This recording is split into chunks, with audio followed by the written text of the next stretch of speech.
Hi everyone, आज हम शुरू करने जा रहे हैं लिविंग वर्ल्ड का प्रश्नकाल वाला सीजन। इस क्लास में हम लोग लिविंग वर्ल्ड के रिलेटेड सारे एमसीक्यूज को सॉल्व करेंगे और जो भी पहले प्रीवियस ईयर क्वेश्चंस आए हैं उनको भी सॉल्व करेंगे। तो सभी इधर उधर देखना बंद कर दीजिए, अपना पेन कॉपी और एक एनसीईआरटी बुक लेकर बैठ जाए। मैं हूं शाहिन मजुमदार और आप देख रहे हैं स्टडी डाइवर्सिटी। तो let's start our today's class.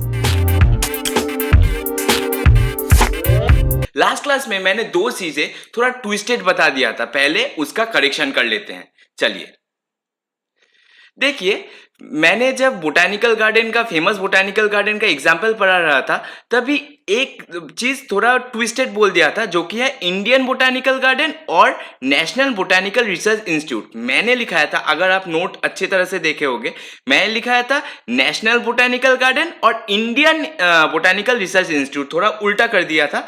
आप इसको अच्छी तरह से देख लेंगे। ये 2 और 3 का वाला मैंने इंडियन के जगह नेशनल लिख दिया था और नेशनल के जगह इंडियन लिख दिया था। तो फिर अभी आप देख सकते हो कि जो क्यू है वो इंग्लैंड में है, फिर इंडियन बोटानिकल गार्डन वो तो हावड़ा में है। मैंने बताया था कि मेरे घर से ठीक 3 किलोमीटर दूर, मतलब Howrah in the sense Kolkata में ही, कोलकाता के अराउंड में ही हावड़ा आता है, तो फिर वहां पर है। और नेशनल बोटानिकल रिसर्च इंस्टीट्यूट जो कि है लखनऊ, लखनऊ में नेशनल बोटानिकल रिसर्च इंस्टीट्यूट होगा। अच्छा, व्हीट, जब मैं व्हीट पढ़ा रहा था तब व्हीट के रिगार्डिंग मैंने फैमिली और ऑर्डर में थोड़ा ट्विस्ट कर दिया था। मतलब ये मैंने गलत बोला था कि व्हीट फैमिली जो होगा वो होगा पोएसी और ऑर्डर जो होगा वो होगा पोएल्स। मैंने ये चीज जब एडिटिंग कर रहा था तब मैंने देखा कि ये थोड़ा गलत बोलना हो गया है, तो फिर मैंने ये अभी करेक्शन कर दिया। मैं भी इंसानी हूं आपकी तरह, गलती से मुझसे भी हो सकता है, वैसी कोई बात नहीं है। चलिए नेक्स्ट स्लाइड देख लेते हैं। देखिए, ये मैंने क्लास में नहीं बताया था, ये है सफिक्स। ये एनसीईआरटी में भी आपको नहीं मिलेगा। पहले इससे क्वेश्चन बहुत आते थे कि ग्रुप के रिलेटेड सफिक्स क्या क्या हो सकता है, या फिर फैमिली के रिलेटेड सफिक्स क्या क्या हो सकता है। आप देखेंगे जो भी आप क्वेश्चन आंसर का बुक सॉल्व करेंगे, कुछ क्वेश्चन इससे जरूर आया हुआ है। अभी हम लोग तो हमारे क्लास में कुछ भी नहीं छोड़ते हैं, तो चलिए इसको भी कवर कर लेते हैं। देखिए सफिक्स, देखिए बोला गया है फाइलम का सफिक्स क्या होगा, फाइटा। एग्जाम्पल देख लीजिए, ब्रायोफाइटा। ब्रायोफाइटा एग्जाम्पल हो गया। मतलब फाइलम के रिलेटेड सफिक्स क्या हो सकता है, वो हो सकता है फाइटा। फिर क्लास के रिलेटेड सफिक्स क्या होगा, फाइसी। मैं एल्गी लिखा हूं, एल्गी का एग्जाम्पल क्या होगा, क्लोरोफाइसी, फियोफाइसी, रोडोफाइसी, ये एग्जाम्पल हो जाएगा। माइसिटिस, फंगी, फंगी के रिलेटेड भी एग्जांपल क्या हो सकता है, फाइकोमाइसिटिस, एक्सिडोमाइसिटिस। हाँ, फिर और क्या होगा, ऑप्सिड और एई। ये सब आप अच्छी तरह से याद कर लीजिए। बस आपसे एमसीक्यू में यही पूछेगा कि क्लास के रिलेटेड सफिक्स क्या है, चारों ऑप्शन दे देगा और आपसे पूछ लेगा। आप इस चारों को अगर याद कर ले तो अच्छी तरह से आप उन्हें सॉल्व कर पाओगे। फिर ऑर्डर के रिलेटेड क्या है, ऑर्डर के रिलेटेड है इल्स। इल्स मतलब क्या है, एग्जांपल देख लीजिए, पॉलीमोनियल्स और रोजेल्स, ये है एग्जांपल। मतलब ऑर्डर के रिलेटेड सफिक्स का एग्जांपल पॉलीमोनियल्स हो जाएगा और रोजेल्स हो जाएगा। फैमिली, सिमिलरली फैमिली के रिलेटेड क्या होगा, फैमिली के रिलेटेड होगा ईडेई, कैनिडेई, फेलिडेई। आपको पढ़ाने के वक्त ये दोनों एग्जाम्पल भी का भी यूज किया था। फिर देख लेते हैं जेनस। जेनस में क्या है, जेनस में है अस ए। देखिए एग्जाम्पल दिया हुआ है पाइसम, फिर दिया हुआ है पाइनस, फिर रोजा। रोजा क्या है, रोजा है रोज का जेनस, पाइनस और पाइसम। ये है कुछ सफिक्स जो कि हमारे टेक्सोनोमिक कैटेगरी के रिलेटेड सफिक्स है। पर्टिकुलर टेक्सोनोमिक कैटेगरी या फिर टेक्सोन का अलग अलग सफिक्स यूज किया जाता है, जो कि आपको अभी बता दिया। चलिए अभी क्वेश्चन शुरू करते हैं। अभी सुन लीजिए, क्वेश्चन आंसर सॉल्व करने का मेरे साथ एक कुछ रूल्स है। पहले आप स्क्रीन में क्वेश्चन देखोगे, मैं आपको 10 सेकंड का टाइम दूंगा, आप उसे अपने कॉपी में या फिर बस ABCD 1 देकर ABCD जो भी है वो नंबर दे लोगे। फिर मैं जब आंसर एक्सप्लेन करूंगा या फिर मैं जब आंसर दूंगा उसमें से आप मैच कर लोगे, तो फिर देखिए आपका मोस्ट इफेक्टिवली सारा MCQ सॉल्व हो जाएगा। देख लीजिए, पहला क्वेश्चन क्या दिया हुआ है, चलिए पढ़ लेते हैं। Which one of the following aspect is exclusive characteristics of living thing? मतलब लिविंग थिंग का कौन सा एस्पेक्ट सबसे एक्सक्लूसिव कैरेक्टर है, या फिर हम लोग ये भी कह सकते हैं कि ये इस क्वेश्चन का मतलब है डिफाइनिंग कैरेक्टर कौन सा है। चलिए देख लेते हैं क्या बोलता है। ऑप्शन क्या दिया हुआ है, isolated metabolic reaction occur in vitro, फिर दिया हुआ है increase in mass from inside only, perception of event happening in the environment and their memory, फिर दिया हुआ है increase in mass or by accumulation of material both surface as well as internally। अभी देखिए, अभी आप 10 सेकंड का समय लीजिए और स्क्रीन को पॉज कीजिए और इसका आंसर पहले कर लीजिए, फिर मैं एक्सप्लेन करता हूं। चलिए, आई होप आपने अभी तक सॉल्व कर लिया होगा इसे। तो फिर मैं एक एक ऑप्शन को अलग अलग करके एक्सप्लेन करता हूं। देखिए, isolated metabolic reactions in vitro, metabolic reactions in vitro, मैं पढ़ाने के समय आइसोलेटेड मेटाबॉलिक रिएक्शन जो लिविंग वॉल का लेक्चर नंबर 01 है, अगर आपने देखा होगा तो वहीं पर डिस्कस किया था। आइसोलेटेड वहां पर एनसीईआरटी में क्या बोला गया है, ये एग्जैक्टली बताया गया है कि those are not living things but surely living reactions. मतलब वो उन चीजों को जो कि रिएक्शन एक टेस्ट ट्यूब में परफॉर्म किया जा रहा है उनको हम लोग लिविंग थिंग्स नहीं बोल सकते, पर श्योरली हम लिविंग रिएक्शंस बता सकते हैं। तो यहाँ पर बताया गया है कि isolated metabolic reaction in vitro, तो फिर पहला ऑप्शन नहीं होगा, इसको हम लोग क्रॉस कर देते हैं।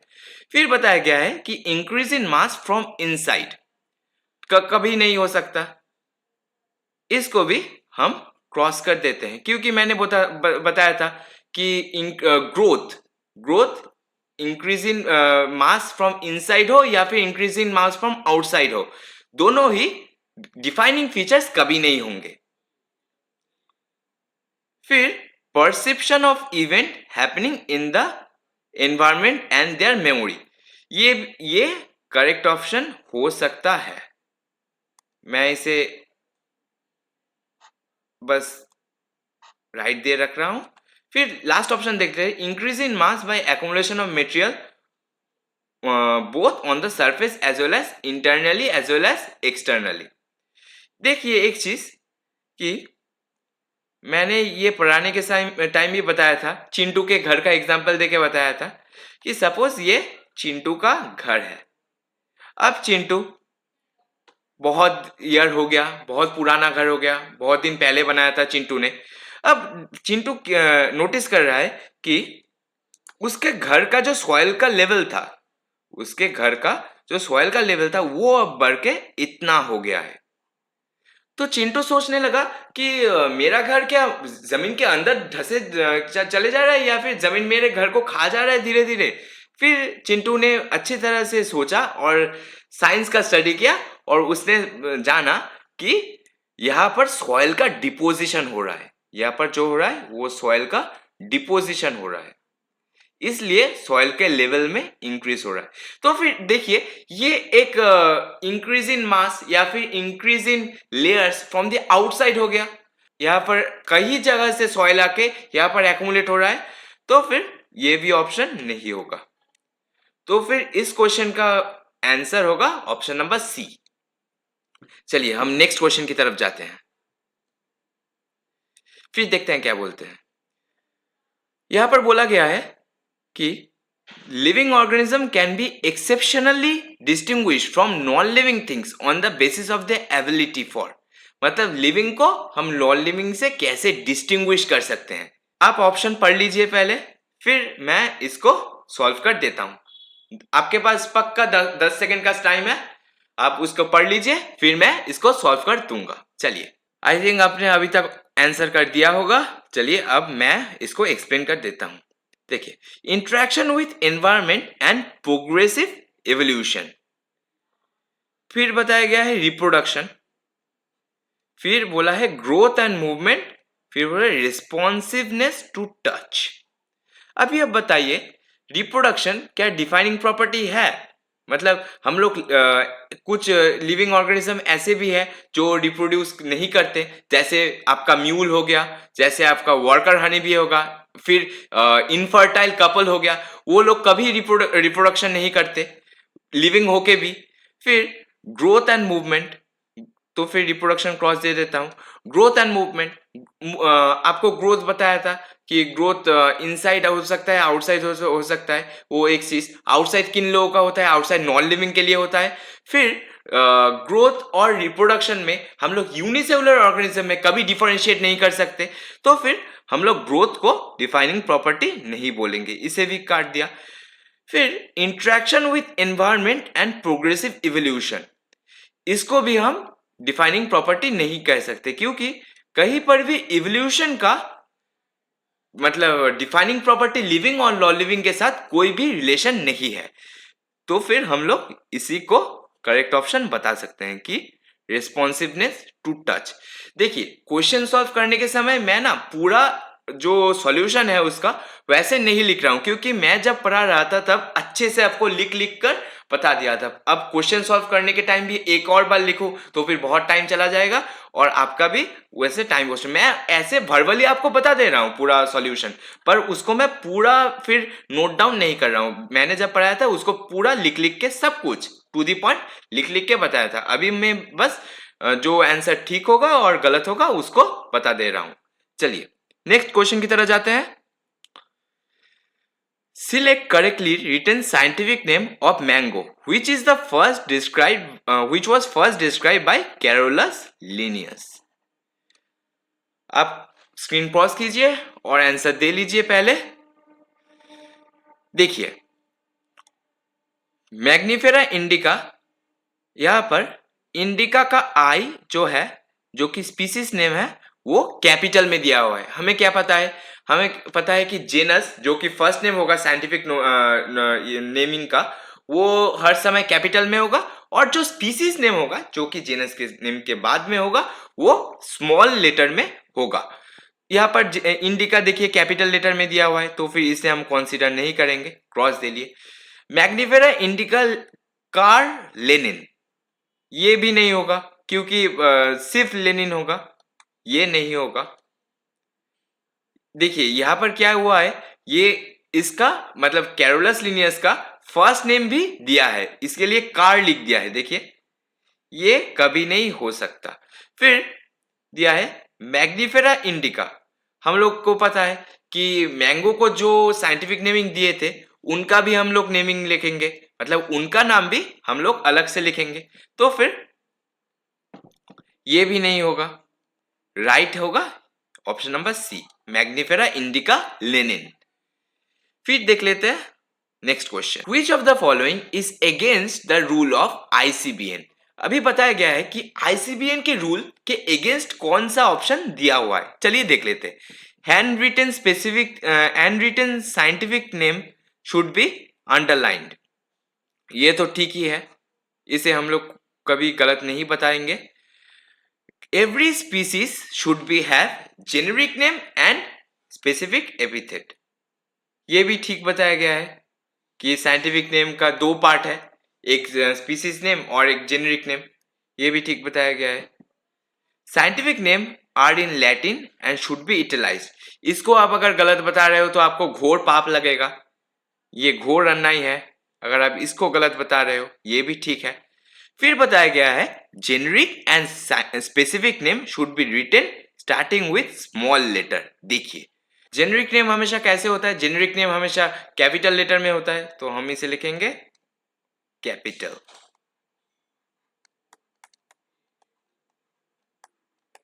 कैपिटल लेटर, और जो स्पेसिफिक एपिथेट होगा वो कौन से लेटर में लिखा जाएगा, वो लिखा जाएगा स्मॉल हैंड में या फिर स्मॉल लेटर्स में लिखा जाएगा।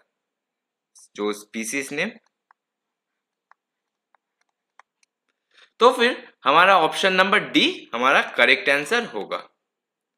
चलिए अभी देख लेते हैं नेक्स्ट क्वेश्चन क्या बताया गया है। Nomenclature is governed by certain universal rule. Which one of the following is contrary to the rules of nomenclature? मतलब पहले वाला क्वेश्चन में जो था यही इसका क्वेश्चन का भी मीनिंग लगभग सेम ही है। कौन सा नोमेनक्लेचर का रूल हमें गलत बता दिया है, हमें उसको ही आइडेंटिफाई करना है। चलिए देख लेते हैं। Name are written in Latin and are italicized, ये ठीक है, इसको हम कभी गलत नहीं बता सकते। फिर बोला गया है कि when written in by hand names are underlined, ये भी ठीक बताया गया है कि हम लोग जब भी साइंटिफिक नोमेनक्लेचर को लिखते हैं या फिर किसी ऑर्गेनिज्म के साइंटिफिक नेम को लिखते हैं उसको हम लोग सेपरेटली अंडरलाइन करते हैं। फिर बोला गया है biological names can be written in any language, हम लोग किसी भी लैंग्वेज में बायोलॉजिकल नेम को लिख सकते हैं। ये पूरा का पूरा गलत है। अगर आप इसको सही मान रहे हो तो फिर आप अपना सोच लीजिए अच्छे से, ये कभी भी गलत नहीं हो मतलब सही नहीं हो सकता है। तो फिर option number C correct answer होगा। अब लास्ट ऑप्शन एक बार पढ़ लेते हैं, देख लेते हैं क्या बोला गया है। The first word of the biological name represent genus and the second word represent species epithet, ये ठीक भी बताया गया है कि फर्स्ट वर्ड बायोलॉजिकल नेम का जेनस होता है, सेकंड वर्ड स्पीसीज एपिथेट होता है। आईसीबीएन का फुल फॉर्म पूछा है, आईसीबीएन का फुल फॉर्म क्या है, चलिए देख लेते हैं। International code of botanical nomenclature, फिर बताया गया है international conference of botanical names, फिर बोला गया है international code of botanical nomenclature, Indian code of botanical nomenclature, फिर बोला गया है Indian code of botanical names. अभी मुझको इस बारे में इस क्वेश्चन को स्पेसिफिकली बताने का बिल्कुल भी जरूरत नहीं है। ऑप्शन नंबर ए आपका करेक्ट आंसर होगा। फिर देख लेते हैं नेक्स्ट क्वेश्चन क्या है। Biosystematics aims at the classification of organism based on broad morphological character, delimiting various taxa of organism and establishing their relationship. Classification of organism based on their evolutionary history and establishing their phylogeny on totally various parameters from all field of studies.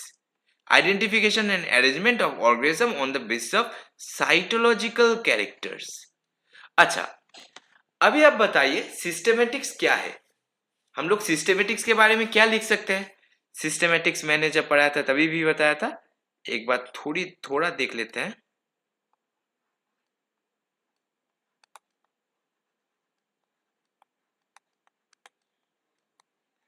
Systematics के बारे में हम लोग लिख सकते हैं, it is the study of various organism, their habitat and inter relationship between them and their diversity is known as systematics. ठीक है, अभी सिस्टेमेटिक्स में हम इवोल्यूशनरी हिस्ट्री को भी लेते हैं, मतलब we also account evolutionary history या फिर evolutionary relationship of various organism in the systematics.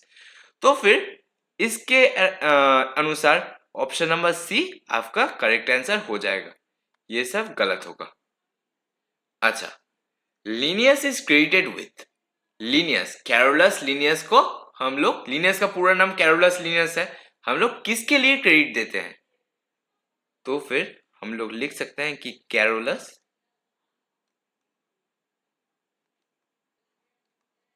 को हम लोग लिख सकते हैं बाइनोमियल नोमेनक्लेचर के लिए हम लोग क्रेडिट करते हैं, या फिर कैरोलस लिनियस ने बाइनोमियल नोमेनक्लेचर दिए थे। फिर देख लेते हैं क्या क्वेश्चन है। Linnaeus evolved system of nomenclature called, Linnaeus कौन से सिस्टम ऑफ नोमेनक्लेचर को इन्वेंट किए थे या फिर प्रेफरेंस दिए थे, मैं यहीं पर पहले स्लाइड में ही मैं लिख देता हूं कि बाइनोमियल नोमेनक्लेचर, देखिए पूरा लिखा गया है। तो फिर हम लोग बता सकते हैं यहाँ पर भी, यहाँ पर बाइनोमियल नोमेनक्लेचर करेक्ट आंसर होगा। ओ, इस क्वेश्चन का आंसर नहीं दिया, यहाँ पर बाइनोमियल नोमेनक्लेचर होगा।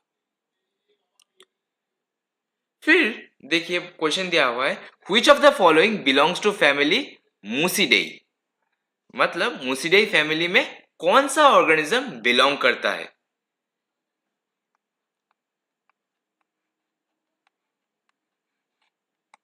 हाउस फ्लाई है, उसका पूरा taxonomic category in hierarchical order जो कि आपके एनसीईआरटी में टेबल 1.1 में दिया हुआ है, वहां पर क्या दिया हुआ है देखिए। वहां पर बताया गया है कि हाउस फ्लाई का साइंटिफिक नेम पहले बताया गया है कि क्या है, मुस्का डोमेस्टिकाटा। मुस्का डोमेस्टिकाटा। फिर हम लोग बता सकते हैं उसका जेनस का नाम क्या है। जेनस जेनस का नाम है मुस्का। फिर फैमिली का नाम क्या है? फैमिली का नाम होगा मूसिडेई। फिर क्लास का नाम क्या होगा? नहीं, फैमिली के बाद ऑर्डर आता है, ऑर्डर का नाम क्या होगा? ऑर्डर डिप्थेरा। फिर क्लास क्या होगा? क्लास होगा इंसेक्टा। क्लास होगा इंसेक्टा। फिर इसका फाइलम क्या होगा? फाइलम होगा आर्थ्रोपोडा। हाँ, तो फिर ये जो है पूरा मैंने हाउस फ्लाई का और एक बार रिकैप करवा दिया कि उसका जेनस क्या है, उसका फैमिली क्या है, ऑर्डर, क्लास और फाइलम। तो फिर आप देख सकते हैं कि फैमिली मूसिडेई में कौन आ रहा है? ये आ रहा है हाउस फ्लाई। चलिए देख लेते हैं नेक्स्ट क्वेश्चन में अब क्या बोला गया है। देखिए यहाँ पर बताया गया है कि match one, column 1 and column 2। यहाँ पर फैमिली, ऑर्डर, क्लास, फाइलम का नाम दिया हुआ है और यहाँ पर डिप्थेरा, आर्थ्रोपोडा, मूसिडेई, इंसेक्टा।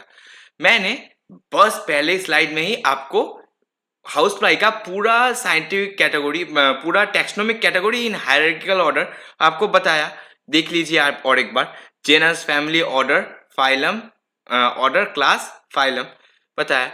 अभी इसको वही क्वेश्चन को अभी मैच द फॉलोइंग के रूप में दिया हुआ है।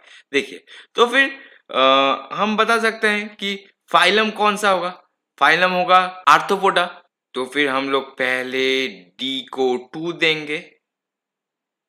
फिर देख लेते हैं D2 कौन से ऑप्शन में है। D2 ऑप्शन नंबर 1 में ही D2 बस दिया हुआ है, तो फिर मैं इसको ही टिक दे दूंगा। आपको एक ट्रिक बताता हूं मैच द फॉलोइंग करने का। आप किसी एक को उठा लीजिए, मतलब देखिए आपका जब नीट एग्जामिनेशन होगा तभी आपको एग्जामिनर ये नहीं देखेगा कि आप कितना जानते हो, बस वो ये देखेगा कि आपका आंसर जो आप दिए हो वो ठीक है या भी या नहीं।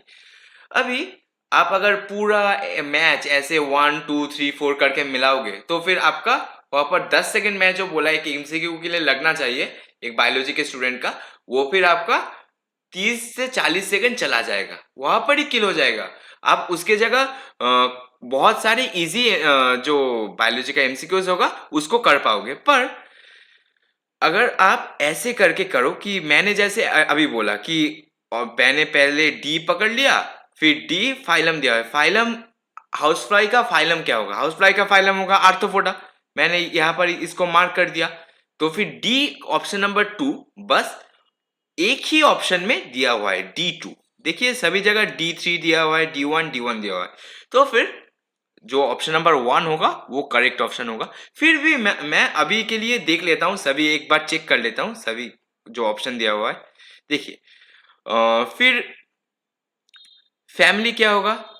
फैमिली होगा जो मूसिडेई होगा। फैमिली होगा मूसिडेई। फिर ऑर्डर क्या होगा? ऑर्डर होगा डिप्थेरा। फिर क्लास क्या होगा? क्लास होगा insecta. Option number 1 correct answer हो जाएगा। चलिए नेक्स्ट क्वेश्चन में जाते हैं। The common characteristics between tomato and potato will be maximum at the level of their. मतलब हमें यहाँ पर पूछा गया है कि टोमेटो और पोटैटो में मैक्सिमम सिमिलरिटी कौन से टैक्सोनॉमिक कैटेगरी या फिर टैक्सॉन में पाया जाएगा। अब देख लेते हैं, पहले पोटैटो के बारे में देख लेते हैं। पोटैटो, पोटैटो का साइंटिफिक नेम क्या है? Solanum tuberosum. फिर हम लोग टोमेटो को क्या लिखेंगे? टोमेटो का साइंटिफिक नेम क्या है? लाइकोपर्सियम एस्कुलेंटम। मतलब लाइकोपर्सियम एस्कुलेंटम जो है वो टोमेटो का साइंटिफिक नेम है। अभी देखिए, जो बोथ टोमेटो एंड पोटैटो है वो लोग belong to common family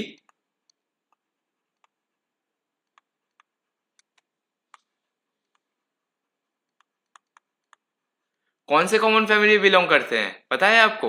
Solanaceae belong to common family Solanaceae.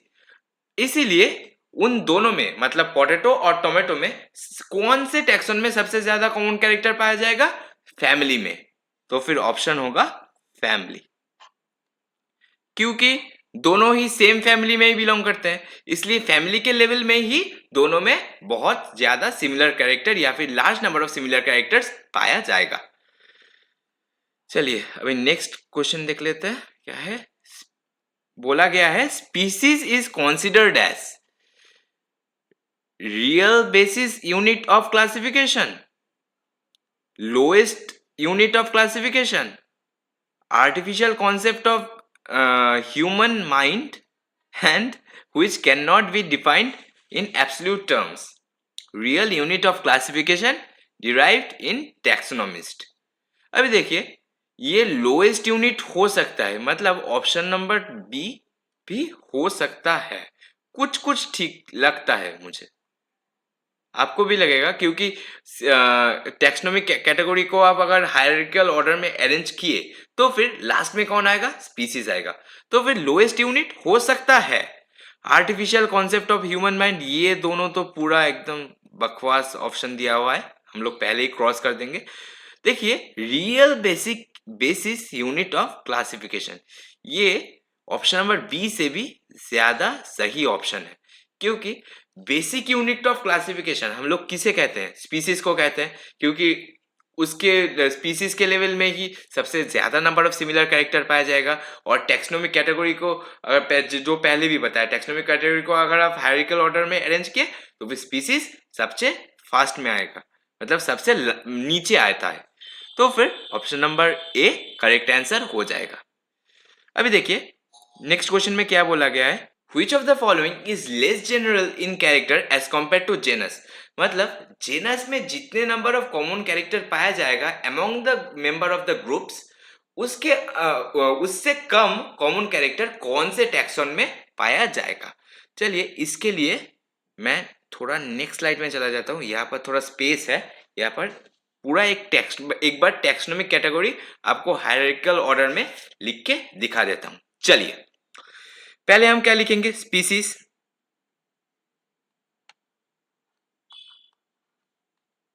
फिर क्या लिखेंगे? जेनस, फिर लिखेंगे फैमिली, फिर क्या लिखेंगे? ऑर्डर, फिर क्या लिखेंगे? क्लास,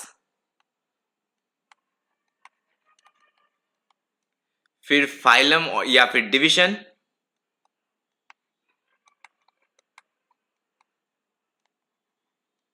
या फिर डिवीजन,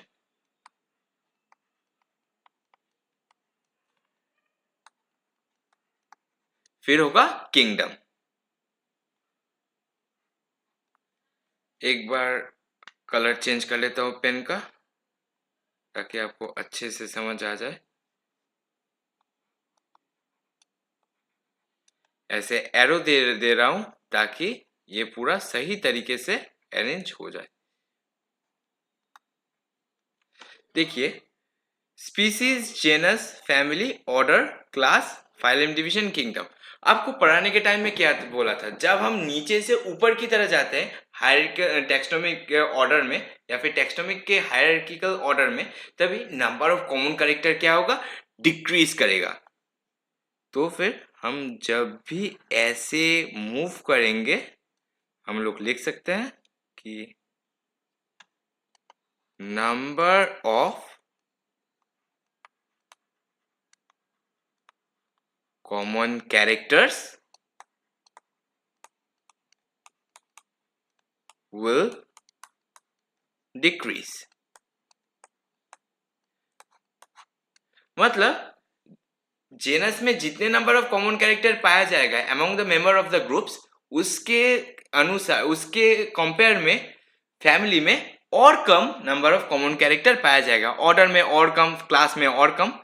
अभी देख लेते हैं कि ऑप्शंस में क्या दिया हुआ है, क्योंकि उसके अनुसार ही हमें टिक करना है आंसर को।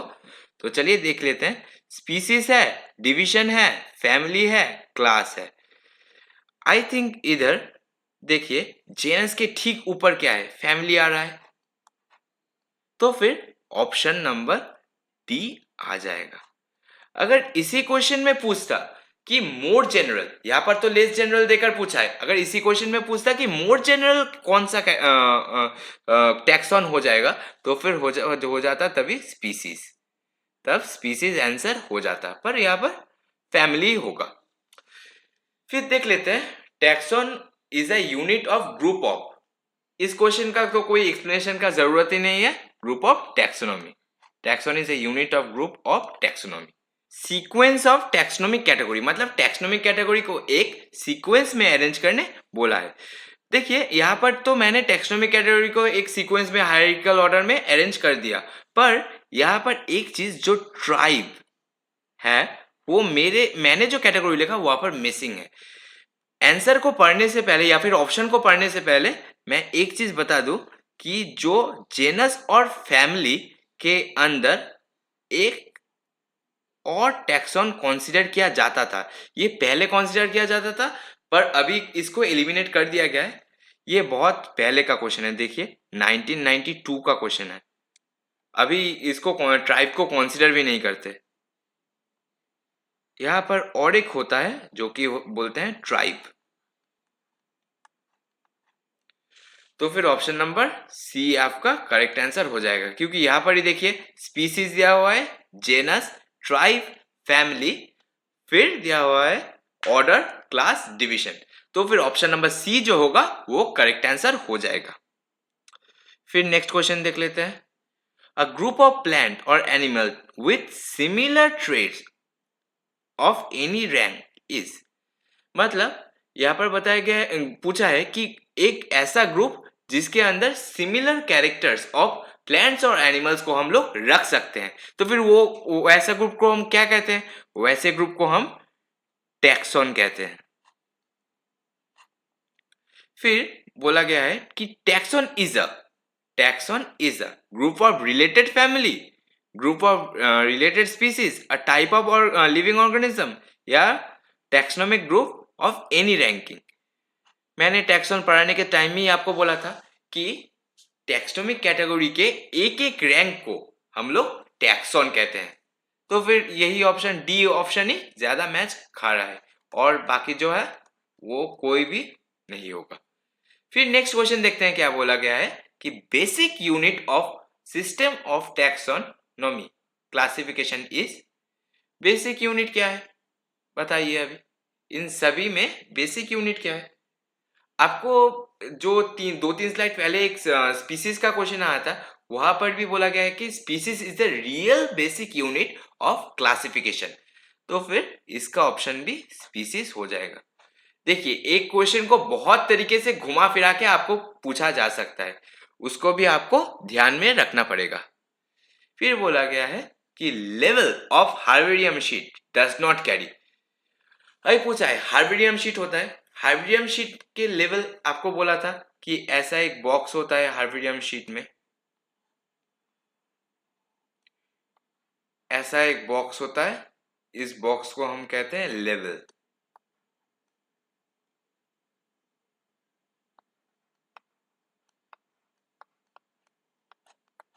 इस बॉक्स को लेवल कहा जाता है। तो फिर पूछा गया है कि लेवल of herbarium sheet does not carry date of collection, name, local name, number of name of collector, height of the plant. Height of the plant ही नहीं रहता है, क्योंकि ये सब तो रहता है। क्या क्या रहता है मैं आपको एक बार रिकॉल करा देता हूं।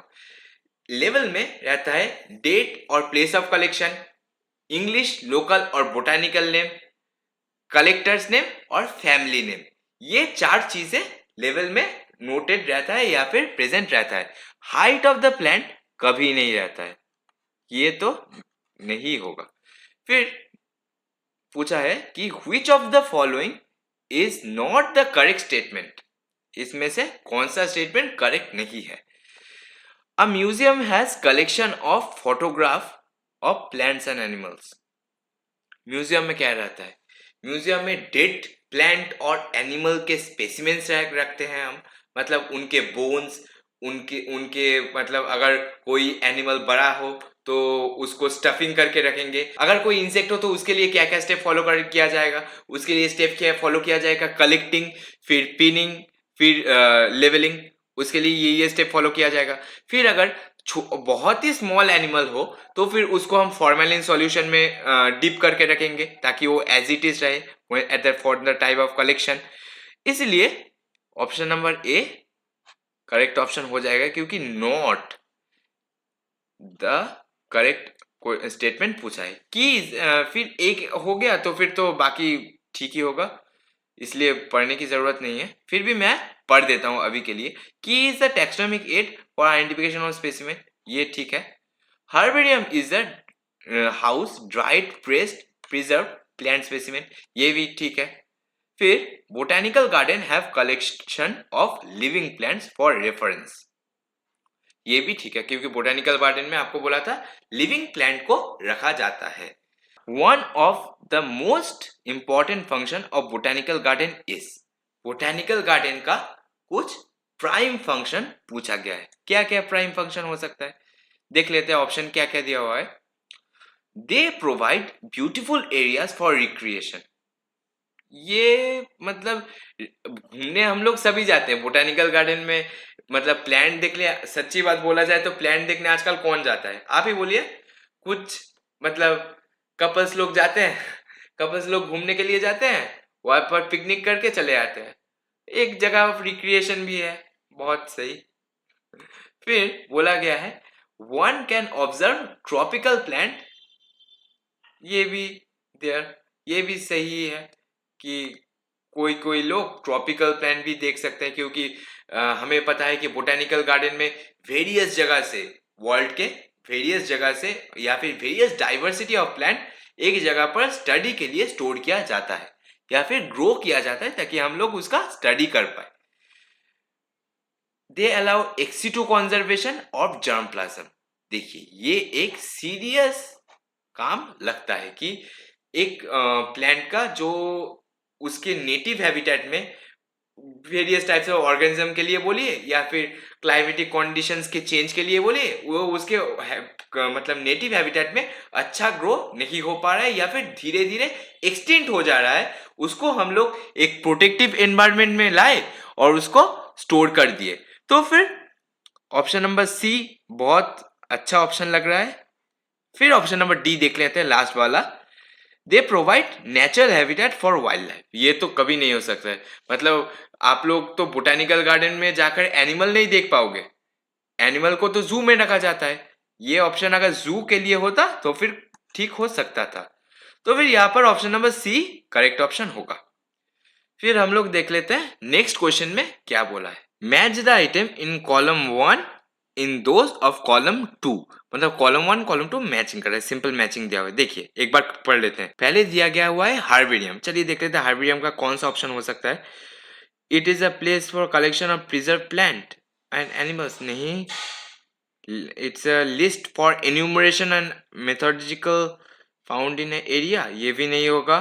It is a place where dried pressed preserved specimen are mounted in a sheet, तो फिर मैं बता सकता हूं कि ये ऑप्शन नंबर 3 होगा हार्बेरियम का, क्योंकि हार्बेरियम में हम लोग प्रेस्ड या फिर ड्राइड प्लांट स्पेसिमेन को हार्बेरियम शीट में कलेक्ट करते हैं। फिर देखते हैं की क्या होगा, की होगा it is the place for collection preserve, ये तो नहीं हो सकता है। List for methodological found in area, ये भी नहीं होगा। Booklet containing list of character and alternate which are helpful in identification of various taxa, ये जो फोर्थ का वाला ऑप्शन है वो सही हो सकता है, क्योंकि देखिए बोला गया है list for character and their alternate. हमको पता है कीज में क्या रहता है, की में पेयर ऑफ कॉन्ट्रास्टिंग कैरेक्टर रहता है जिनको हम लोग कपलेट कहते हैं। एक एक उन कॉन्ट्रास्टिंग कैरेक्टर में भी एक एक कैरेक्टर को, इंडिविजुअल कैरेक्टर को हम लोग लेट कहते हैं। तो फिर यहाँ पर की कौन सा ऑप्शन हो जाएगा? की ऑप्शन हो जाएगा, ऑप्शन नंबर 4 हो जाएगा की। अच्छा, museum. Museum is a place for collection of preserve plants and animals. ये हो जाएगा ऑप्शन 1। और कैटलॉग हो जाएगा, तो फिर कोई यहाँ पर नहीं हुआ, कैटलॉग हो जाएगा ऑप्शन। अच्छा, देख लेते हैं ऑप्शन में मैंने जो अभी मैचिंग किया ऑप्शन में कौन सा दिया हुआ है। सो देखिए ऑप्शन नंबर डी जो है वो करेक्ट आंसर हो जाएगा इसके लिए। फिर हम लोग नेक्स्ट क्वेश्चन की तरफ मूव करते हैं। Which of the two below given points are known as twine characters of growth? Twine character समझाने के बाद आपको क्या बोला था, ट्वाइन कैरेक्टर कैसे देखा जाता है, ट्वाइन कैरेक्टर का मतलब क्या है ये पहले बोलिए। ट्वाइन कैरेक्टर का मतलब है ग्रोथ कैसे कैसे हो सकता है। ग्रोथ कैसे कैसे हो सकता है? ग्रोथ हो सकता है, ग्रोथ हो सकता है बाय इंक्रीज इन मास, या फिर by increase in numbers. By increase in number of individual. Growth in दो तरीकों से हो सकता है, या फिर नंबर बढ़ेगा या फिर नंबर ऑफ इंडिविजुअल बढ़ जाएगा। तो फिर देख लेते हैं, इंक्रीज इन मास ये एक सही है, increase in number of individual ये भी है, सेलुलर ऑर्गेनाइजेशन ये कभी नहीं हो सकता, सेलुलर डिफरेंशिएशन भी नहीं हो सकता। तो फिर ऑप्शन नंबर ए जो है वो करेक्ट आंसर होगा। फिर देख लेते हैं क्या बोला है नेक्स्ट क्वेश्चन में। मैग्नीफेरा इज अ, मैग्नीफेरा क्या है? आपको क्या बोला था, मैंगो का साइंटिफिक नेम क्या है? Mangifera indica Lenin. तो फिर मैग्नीफेरा क्या है? पहले कौन सा नेम आता है साइंटिफिक नेमिंग में? जेनस नेम आता है। तो फिर लिखेंगे मैग्नीफेरा इज अ जेनस। चलिए नेक्स्ट क्वेश्चन क्या बोला है, genus is a group of similar and related. मतलब यहाँ पर पूछा गया है कि कौन से टैक्सॉन का एग्रीगेशन से या फिर कौन से टैक्सॉन के इंडिविजुअल के सिमिलर कैरेक्टर को मिला के जेनस का फॉर्मेशन होता है। तो फिर हम सभी को पता है, इसके लिए कुछ भी बताने की जरूरत नहीं है कि genus is the group which is form by the aggregation of species या एग्रीगेशन ऑफ सिमिलर स्पीसीज। फिर क्या बताया गया है, a collection of species which bear a close resemblance with one another in morphological character of floral parts is known as. मैंने ये भी बताया था कि जब पढ़ा रहा था कि कौन से टैक्सॉन में फ्लोरल कैरेक्टर को इंपॉर्टेंस दिया जाता है, तो फिर वो होगा जेनस। अभी देख लेते हैं नेक्स्ट क्वेश्चन में। देखिए बोला गया है सिलेक्ट द इनकरेक्ट मैच। यहाँ पर इनकरेक्ट ऑप्शन जो भी है उसको पहचानना है। इंडियन बोटानिकल गार्डन हावड़ा में है, ये ठीक है। National botanical research institute Dehradun. अब ये बोलिए ये क्या देहरादून में है? देहरादून में मुझे तो नहीं लगता है, क्लास के ठीक बस पहले ही बताया आपको। ये कहाँ पर है? ये है लखनऊ में। लखनऊ में होगा नेशनल बोटानिकल रिसर्च इंस्टीट्यूट। फिर बोला गया है कि the botanical garden labelling of plant indicate scientific name only, scientific name and family name, common name, scientific name and other order, और द कॉमन नेम ओनली। ये क्या होगा? ऑप्शन नंबर 2 ही करेक्ट आंसर होगा कि साइंटिफिक नेम और family name. Botanical name मैंने बताया कि एक सपोज आप एक प्लांट लगाए और यहाँ पर एक बॉक्स करके ऐसे लेवलिंग किया जाता है। इस यहाँ पर क्या लिखा जाता है? यहाँ पर लिखा जाएगा scientific name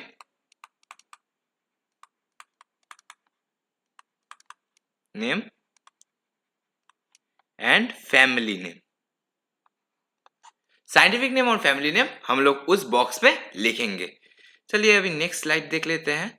in plant cell division occurs dash whereas in animals it occur dash। देखिए प्लांट में मैंने बोला था प्लांट में अनलिमिटेड ग्रोथ पाया जाता है और ह्यूमंस में या फिर एनिमल्स में ग्रोथ लिमिटेड होता है। In plant cell division occurs continuously and in animal cell division occur up to a certain age। Option number B correct answer हो जाएगा। फिर देख लेते हैं नेक्स्ट क्वेश्चन क्या बोला है, which of the following organism do not reproduce। कौन सा ऑर्गेनिज्म रिप्रोड्यूस नहीं करता है? Mules, worker bee, infertile human couple. तीनों ही रिप्रोडक्शन नहीं करते।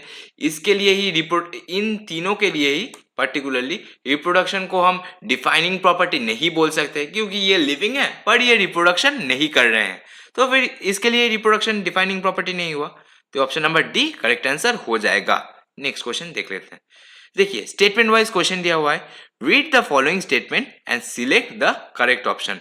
Reproduction can not be considered as defining property of living organism. देखिए रिप्रोडक्शन यूनिक प्रॉपर्टी तो है लिविंग ऑर्गेनिज्म का पर डिफाइनिंग प्रॉपर्टी नहीं है, तो फिर ये ठीक दिया हुआ है क्योंकि यहाँ पर कैन नॉट दिया हुआ है। फिर स्टेटमेंट 2 क्या बोलता है कि there are living and there are many living organism which do not reproduce, mules, worker honey bee, infertile human couple. तो फिर देखिए स्टेटमेंट 1 और स्टेटमेंट 2 दोनों ही सही है, हम लोग ऑप्शन नंबर ए को टिक दे देंगे। नेक्स्ट क्वेश्चन देख लेते हैं, which of the following statement regarding the response of organism to external stimuli correct. मतलब ऑर्गेनिज्म जब एक्सटर्नल स्टिमुली रिसीव करता है तो इन ऑप्शंस में से कौन सा ऑप्शन करेक्ट होगा? The external environmental stimuli can be physical, chemical और बायोलॉजिकल। ये बात एकदम सही है, फिजिकल हो सकता है, केमिकल हो सकता है, बायोलॉजिकल भी हो सकता है। All organism from the prokaryote to most of the complex eukaryote can sense and response to environmental stimuli. ये भी सही है, प्रोकैरियोट से लेकर यूकैरियोट तक सभी एनवायरमेंटल स्टिमुली को रिस्पॉन्स देते हैं या फिर एनवायरमेंटल स्टिमुली को रिसीव कर सकते हैं। फिर बोला गया है consciousness and response to external stimuli is a defining property of living organism.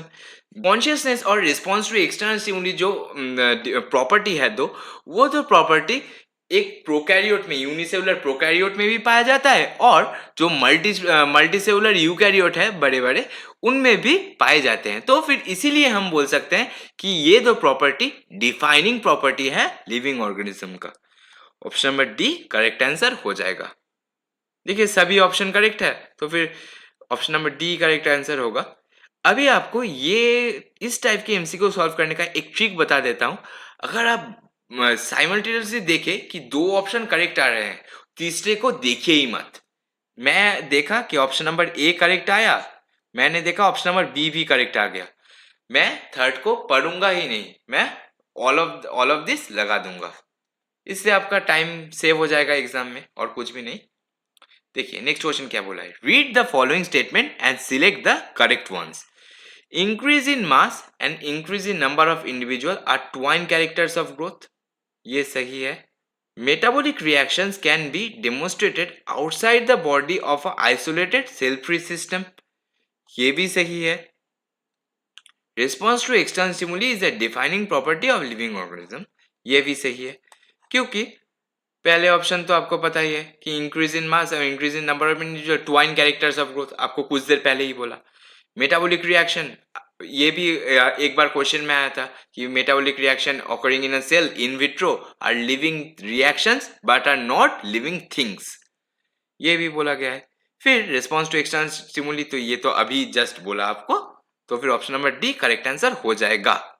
देखिए नेक्स्ट क्वेश्चन क्या बोलता है, A living organism is exceptionally differentiated from non-living things on the basis of। क्या होगा? अभी आप बोलिए इसे, क्या होगा इसका answer? I think option number D इसका करेक्ट आंसर होगा क्योंकि रिप्रोडक्शन तो डिफाइनिंग प्रॉपर्टी नहीं है।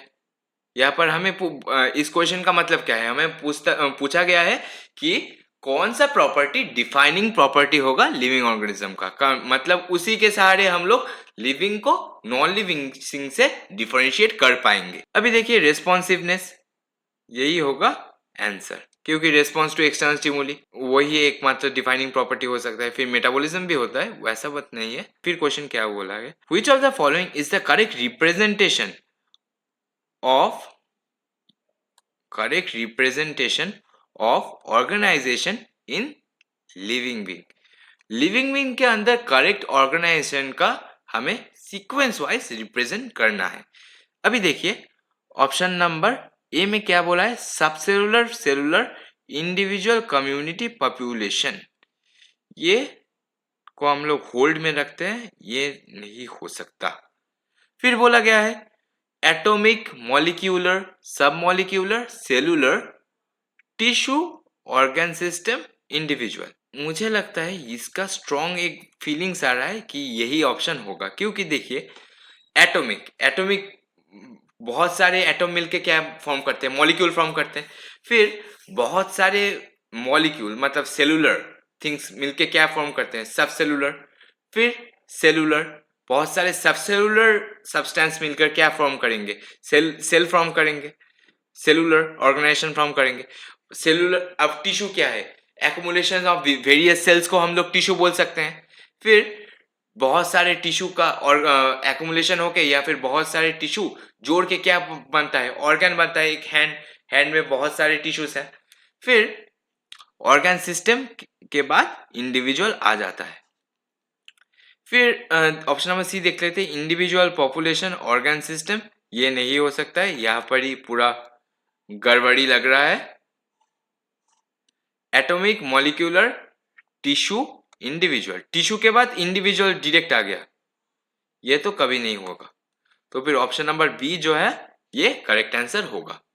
देखिए बोला है dash is the branch of science dealing with identification nomenclature and classification of organism. बोलिए कौन सा ब्रांच ऑफ साइंस डील करता है, टैक्सोनॉमी। इसका कोई एक्सप्लेनेशन का जरूरत ही नहीं है, क्योंकि ये बहुत बार डिस्कस हो चुका है। फाउंडर ऑफ बाइनोमियल नोमेनक्लेचर, एक बार रिपीट हुआ है ये क्वेश्चन, लिनियस। चलिए नेक्स्ट क्वेश्चन देख लेते हैं। Most names in the binomial nomenclature of living organism are taken from which language. कौन से लैंग्वेज से हम बाइनोमियल नोमेनक्लेचर के सारे नाम लेते हैं या फिर एडॉप्ट करते हैं, वो है लैटिन। ये चीज जब यूनिवर्सल लॉ ऑफ नोमेनक्लेचर पढ़ रहा था, जो चारों लॉज है, हाँ वो उस चारों लॉज जब पढ़ रहा था तभी बोला था कि कोई भी लिविंग ऑर्गेनिज्म का जब साइंटिफिक नेमिंग किया जाता है तो वो उसको लैटिनाइज्ड करवाया जाता है, इरेस्पेक्टिव ऑफ इट्स ओरिजिन, उसको हम लोग लैटिनाइज्ड कराते हैं। फिर नेक्स्ट क्वेश्चन देख लीजिए, plant are given Latin names because it is simple language, common language, dead language या फिर नन ऑफ दिस। इसका आंसर हो जाएगा डेड लैंग्वेज। लैटिन है, लैटिन को हम डेड लैंग्वेज भी कहते हैं। लैटिन सिंपल लैंग्वेज तो कभी नहीं हो सकता है, कॉमन लैंग्वेज तो नहीं है, और डेड लैंग्वेज होगा आंसर इसका राइट। फिर नेक्स्ट क्वेश्चन में देखते हैं क्या बोल रहे हैं। यहाँ पर पूछा गया है कि select the correct option for biological name. They are binomial, हमको पता है शुरू से पढ़े आ रहे हैं, binomial nomenclature, binomial nomenclature, they are binomial, ये भी चाहिए। दे आर डिस्क्रिप्टिव, बहुत सारे ऑर्गेनिज्म का मतलब जो साइंटिफिक नेम है वो उनके बारे में बहुत कुछ बताते हैं, इसलिए हम लोग बोल सकते हैं कि binomial names are often descriptive. मतलब एक ऑर्गेनिज्म का जो साइंटिफिक नेम है वो उसके बारे में, उस स्पेसिफिक ऑर्गेनिज्म के बारे में बहुत कुछ डिस्क्राइब करता है या फिर बताता है। फिर दे आर यूनिवर्सल, सभी को पता है कि आप दुनिया के किसी भी कोने में चले जाओ, टाइगर को आप पैंथेरा टाइग्रिस के नाम से ही जाने जाओगे या फिर वो पैंथेरा टाइग्रिस के नाम से ही जाना जाएगा, इसलिए option number D correct answer हो जाएगा। फिर बताया गया है a taxonomic category refers to basic unit of classification, rank और level of hierarchy, a group related organism able to interbreed, a group of related an organism unable to interbreed freely। देखिए taxon, taxon पढ़ने के समय मैंने ये बताया था कि टैक्सॉन एक ऐसा ग्रुप होगा जो फ्रीली इंटरब्रीड कर पाएगा। Taxon is such a group in which the members have the capability of interbreeding। मतलब टैक्सॉन एक ऐसा ग्रुप होगा जहां पर उसके ग्रुप मेंबर्स फ्रीली इंटरब्रीड कर पाएंगे। तो फिर option number C correct answer हो जाएगा। फिर नेक्स्ट क्वेश्चन में पूछा गया है द असेंडिंग और descending arrangement of taxonomic category is called hierarchy. बार बार बोल रहा हूं शुरू से कि हायरार्किकल ऑर्डर में टैक्सोनॉमिकल को अरेंज करेंगे या फिर टैक्सोनॉमिक कैटेगरी को हायरार्किकल ऑर्डर में अरेंज करेंगे, वही चीज है हायरार्की होगा। The term taxon use for rank of species and genus, मतलब बोला गया है कि सिर्फ स्पीसीज और जेनस के लिए ही हम टैक्सॉन की यूज करते हैं। Rank up to phylum, rank up to phylum के लिए ही हम टैक्सॉन को बोलते हैं, उसके ऊपर कुछ और कुछ बोलेंगे स्पीसीज एपिथेट ओनली, या फिर any rank in taxonomic hierarchy. Taxon यही होगा कि टैक्सॉन होगा any rank in taxonomic hierarchy. फिर option number D correct answer हो जाएगा। बेसिक और स्मॉलेस्ट टैक्सॉन इन क्लासिफिकेशन क्या है? ये क्वेश्चन और एक 3 बार रिपीट हो रहा है ये क्वेश्चन। ऑप्शन नंबर ए हो जाएगा स्पीसीज, बेसिक यूनिट या फिर स्मॉलेस्ट यूनिट को हम स्पीसीज कहेंगे। Which of the following statement are not correct, कौन सा स्टेटमेंट करेक्ट नहीं है? Biodiversity is the occurrence of variety of life forms differing from morphology, anatomy, habit and habitats. ये ठीक लग रहा है, ठीक है। Systematics is a branch of biology that deals with cataloging of plants, animals, and into categories that can be named and remembered and studied। ये कुछ गड़बड़ गड़बड़ लग रहा है मुझे। फिर देख लेते हैं नेक्स्ट ऑप्शन क्या है। Classification is a branch of biology that deals with principles and procedure of identification and nomenclature। ये भी सही है। और डी ऑप्शन दिया है none of this। अभी आप बताइए सिस्टेमेटिक्स क्या है? सिस्टेमेटिक्स का डेफिनेशन क्या है? सिस्टेमेटिक्स बताता है systematics is the study of living organism and their habitat and और their diversity and interaction among various living organism is systematics. It और भी हम बता सकते हैं it take account into evolution relationship among various organism. तो फिर ये पूरा का पूरा गलत दिया हुआ है और हमें पता है पूछा गया है कि नॉट करेक्ट कौन सा है, तो फिर जो ऑप्शन बी होगा वो करेक्ट नहीं है। फिर नेक्स्ट क्वेश्चन बोला है true species consist of population which is, true species कौन से पॉपुलेशन को हम बोलेंगे which is capable of interbreeding, उसी को हम लोग ट्रू स्पीसीज बोलते हैं। यहाँ पर हम लोग बोल सकते हैं species is such a group in which the member with in the group can freely interbreed with each other, मतलब ग्रुप के अंदर मेंबर फ्रीली इंटरब्रीडिंग कर सकते हैं, उसी को हम लोग स्पीसीज कहेंगे। तो फिर option number B correct answer हो जाएगा। Feeding over the same food, ये पूरा बकवास दिया हुआ है नीचे। Feeding over the same food geographically isolated कभी नहीं हो सकता। फिर पूछा गया है select incorrect statement with respect to taxon genus. Genus के लिए इनकरेक्ट स्टेटमेंट कौन सा होगा? It is a group of assemblage of related species, ये तो ऑप्शन ठीक ही है। Genus is specially possess more than one number of species, ये भी ठीक है। फिर पूछा बोला है lion, tiger, leopard, jaguar are closely related species which have placed in genus Panthera, respectively Panthera leo, Panthera tigris, Panthera pallidus and Panthera onca। फिर next option दिया हुआ है Solanum, Penicillium and Withania and Canis are example of genera. अभी देखिए एक एक option को आपके लिए शॉर्ट आउट कर देता हूँ। पहला ऑप्शन तो बोला है it is assemblage of species, ये तो आपको पता ही है कि genus is assemblage of species. फिर genus is essentially possess more than one species, एक जेनस बहुत स्पीसीज कैरी कर सकता है। जैसे मैं एक एग्जांपल दे देता हूँ, इसके बाद का वाला स्लाइड खाली है, एक सेकंड, ये स्लाइड खाली है, इसी के अंदर एग्जांपल दे देता हूँ। मैं अगर पैंथेरा पकड़ू, पैंथेरा, पैंथेरा का अंदर क्या क्या स्पीसीज आ सकता है? पैंथेरा का अंदर आ सकता है लियो, लियो, फिर आ सकता है पैराडस, फिर आ सकता है टाइग्रिस। तो फिर ये तीन जो है कॉमन स्पीसीज है, और ये जो है एक पैंथेरा एक जेनस है, it is a genus and these are species.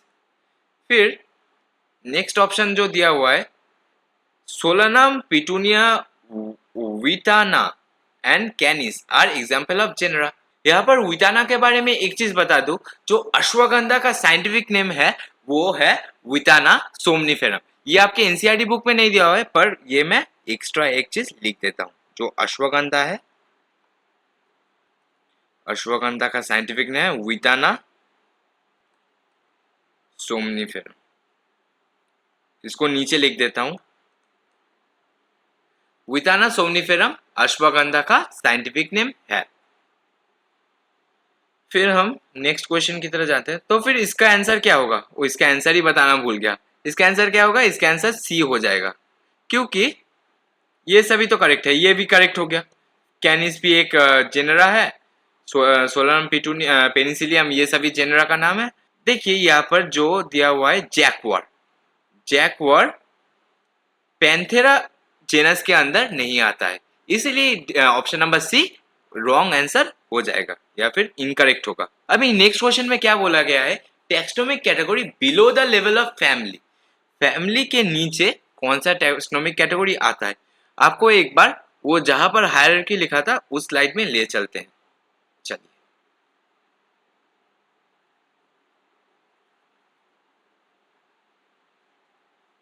कहा गया, ये रहा, मिल गया। देखिए फैमिली के ऊपर का क्या है? ऑर्डर है, और फैमिली के नीचे क्या है? जेनस है। तो फिर below the level of family genus हम लोग बोल सकते हैं। In a taxonomic hierarchy genus is interpolated between, मतलब यहाँ पर हमें पूछा गया है कि जेनस के ऊपर क्या आएगा और जेनस के नीचे क्या आएगा। जेनस एक टेक्सोन है, उस टेक्सोन के ऊपर कौन सा टेक्सोन है, और जेनस टेक्सोन के नीचे कौन सा टेक्सोन आता है, यही पूछा गया है। तो फिर आपको अच्छी तरह से पता है जो हायरार्किकल ऑर्डर है, जेनस के ऊपर क्या आता है? फैमिली आता है, और जेनस के नीचे क्या आता है? जेनस के नीचे स्पीसीज आता है। तो फिर option number D correct answer हो जाएगा। फिर बोला गया है related genera belong to same, आपको पहले ही बताता जेनस के ऊपर क्या आता है? फैमिली आता है। तो फिर रिलेटेड जेनरा मिलकर कौन से टैक्सॉन का कंस्ट्रक्ट करेंगे? रिलेटेड जेनरा मिलकर फैमिली का कंस्ट्रक्शन करेंगे, ये आपको बहुत पहले ही बोला था। तो फिर हम लोग नेक्स्ट स्लाइड में जाते हैं।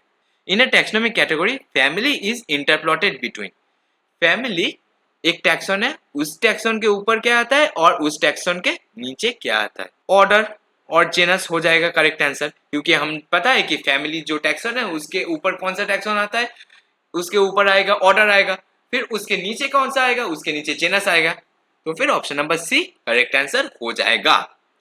अब देखिए the name of the plant order ends with, अभी इस लेक्चर के जस्ट पहले ही, मतलब एक स्लाइड या दो स्लाइड बाद ही आपको बताया था कि कुछ सफिक्स बताया था, टेक्सोनोमी जो कैटेगरी है उसके रिलेटेड स्पेसिफिक स्पेसिफिक सफिक्स बताया था।